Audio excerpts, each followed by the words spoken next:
It's the drivers that are driving like crazy lunatics and distracted, School zones are meant to slow down drivers, force them to pay attention and protect our kids, but parents and students tell us they don't feel safe. When it comes to student safety, the discussion is often about inside the school building and preventing violence in classrooms. However, for most students, the most dangerous part of their day is going to and from school. Every year, about 100 children walking to and from school are hit and killed by drivers. For comparison, 59 students were killed in shootings on school grounds last year. So we're looking at how safe the roads are around local schools and how drivers are getting failing grades. Here's KDKA investigator Erica Stanish. What we found at almost every school wasn't surprising. Drivers behaving badly. But what was surprising was how that bad behavior differed from school to school.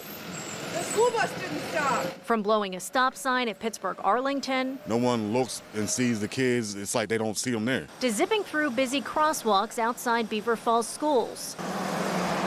To lots and lots and lots of speeding. 29. They drive like there's nobody else on the road but them. We found a lot of lawbreakers, but not much law enforcement. It's very dangerous, very, very dangerous. We also found a lot of infrastructure measures to cut down on bad driving. Over the summer, the city of Pittsburgh installed traffic calming measures near 3 elementary schools, including curb extensions and ADA ramps near Pittsburgh-Arlington, speed humps outside Propel Hazelwood, and a pedestrian refuge near Faison Elementary in Homewood. We found the infrastructure to deter bad driving behaviors did work, but the bad driving we saw was often dictated by the infrastructure.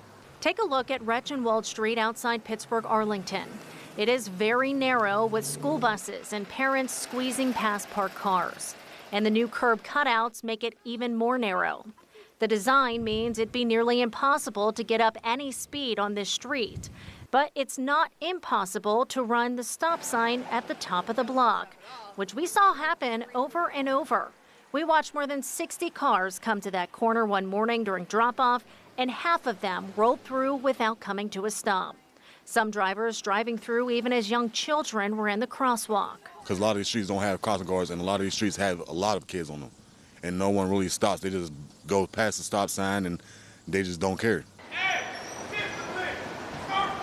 Outside Propel Hazelwood during afternoon dismissal, a similarly narrow street and speed humps on Glenwood preventing speeding.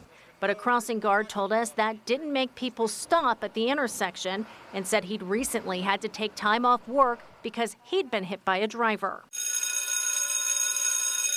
When the bell rang in Beaver Falls, where an elementary, middle, and high school all occupy the main drag, we found a diligent crossing guard at one intersection with 4-way stops and drivers who mostly obeyed the school zone speed limit displayed with flashing lights.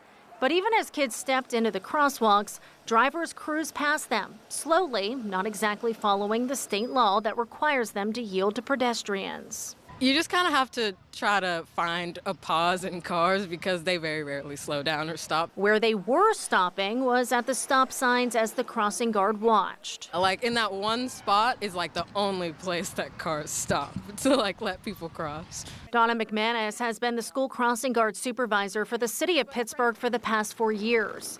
Before that, she spent 6 years as a crossing guard herself, and she says drivers are just getting worse. Blowing through the school zones faster than 15 miles per hour, not stopping for bus lights when children are loading and unloading, distracted drivers on their phones or with whatever, speed, running red lights, running stop signs, you name it, it happens. We met her down the block from Pittsburgh Faison, where 2 speed humps in the school zone are meant to slow drivers down to 15 miles an hour, but we clocked them going as fast as 39. I'm hoping in the long run, once people get used to driving through some of these traffic calming measures, that it will help.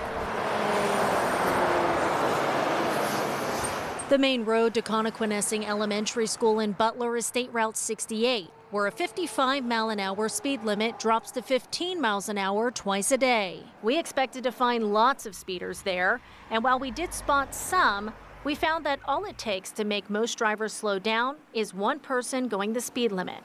After all, it's hard to go 40 when the guy in front of you is doing 15. It was a similar scene outside Bonmead Elementary in Moon during drop-off one morning. Drivers who hit the brakes to meet the school zone speed limit forced others behind them to slow down too. Seems obvious, but it's just as much part of the safe street infrastructure as speed humps and curb cutouts. My primary objective every day is getting the kids here and getting the kids home. Corporal Mike Beachy oversees the School Resource Officer program for Moon area schools, which includes traffic enforcement in school zones. I can tell you here at Moon, we have extra patrols that we set up on a daily basis. If you exceed those 15-mile-an-hour speed limits, you will be stopped. You could receive a citation. Those citations are also 3 points and carry with them heavy penalties as well. But he admits the penalties are so steep for certain infractions that officers may let people off with just a warning. It's not something that we take any pride in, taking somebody's ability to drive away from them. Do officers apply more discretion maybe and give warnings? That could be very well the case. Having said that, the law is written to keep our kids safe. Back in Pittsburgh, parents we spoke to said they aren't seeing similar enforcement from city police.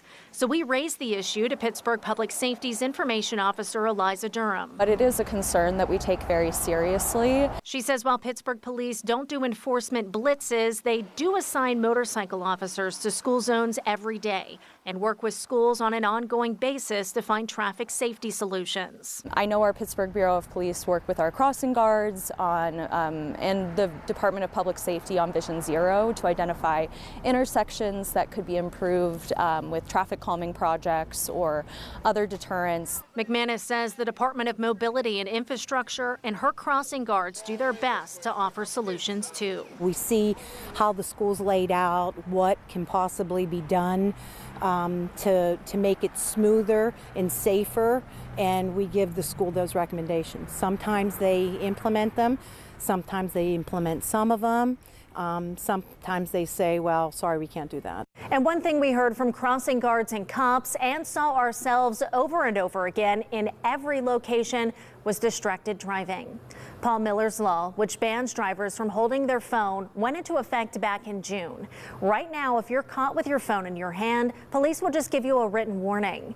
But starting next June, you'll face a $50 fine plus court costs and fees. Erica Stanish, KDKA-TV News.